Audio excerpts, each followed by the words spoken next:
વર્ષો પહેલાની વાત છે। આજે 24મી માર્ચ હું વાત કરું છું આપને 24મી માર્ચ 1931ની। 24મી માર્ચ 1931 બરાબર આજનો દિવસ અને એ દિવસે બ્રિટિશ સરકારે ભગતસિંહ, રાજદેવ અને રાજગુરુ અને સુખદેવ આ ત્રણેયને ફાંસી આપવાનું નક્કી કર્યું। એ વખતે ત્રણે લાહોર જેલની અંદર હતા। નિયમ એવો હતો કે ફાંસીના દિવસે એમના સગાવાલાઓને મળવા દેવાના। આ ત્રણે વીર સપૂતોને મળવા માટે એટલી મોટી સંખ્યામાં લોકો 23મી માર્ચે જ એકત્રિત થઈ ગયા।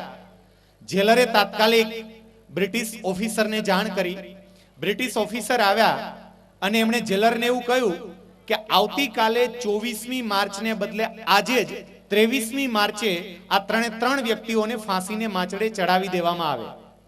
એ વખતના પંજાબી જેલરે એનો વિરોધ કર્યો, એ શક્ય નથી।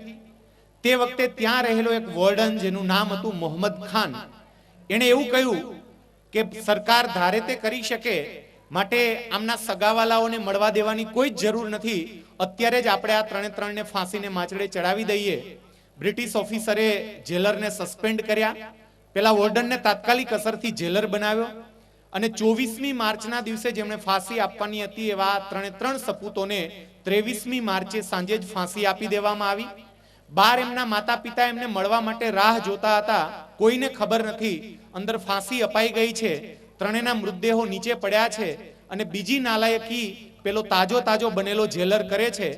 મોહમ્મદ ખાને એવું નક્કી કર્યું કે હવે આ ત્રણ વ્યક્તિઓને એના કુટુંબને પણ સોંપવા નથી। ત્રણના જે મૃતદેહો છે એ ત્રણના મૃતદેહો આપણે એમના કુટુંબને સોંપવાને બદલે સતલુજ નદીના કાંઠે લઈ જઈએ અને સતલુજ નદીના કાંઠે લઈ જઈને ત્રણના મૃતદેહોને આપણે ત્યાં સળગાવી દઈએ। જેલમાં બાકોરું પાડવામાં આવ્યું। પાછલા ભાગેથી એક નાની એવી વાનમાં ત્રણેયના મૃતદેહોને લઈ જવામાં આવ્યા અને સતલુજ નદીના કાંઠે એમને સળગાવી દેવામાં આવ્યા। લોકો મળી ન શક્યા, આ ત્રણના માતા પિતા એમને છેલ્લે મળી ન શક્યા, કારણ કે એક વ્યક્તિ એક ગદ્દારી કરી।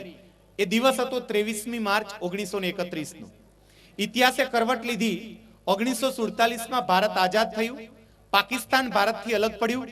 લાહોર જેલ છે એ પાકિસ્તાનમાં ગઈ। લાહોર જેલને પાડી નાખવામાં આવી અને ત્યાં સુંદર મજાની એક શાદમાન સોસાયટી બનાવવામાં આવી।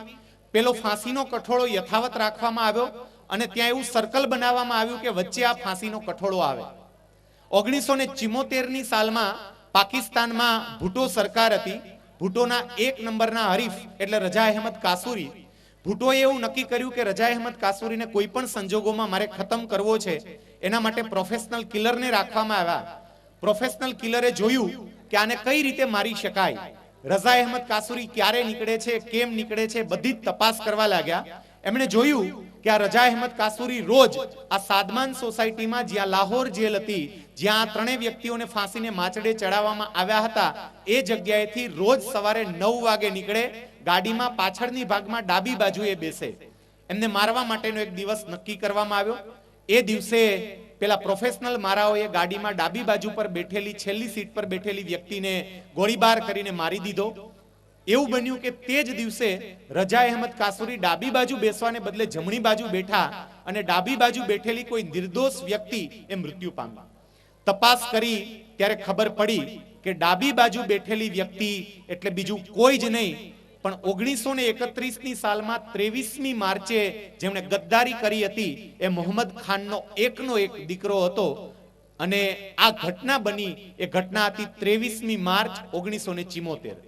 23મી માર્ચ 1931ના દિવસે માતા પિતાને ન મળવા દીધા અને એ જ બાપનો એકનો એક દીકરો 23મી માર્ચ 1974ના દિવસે એ જ જગ્યાએ છીનવાઈ ગયો।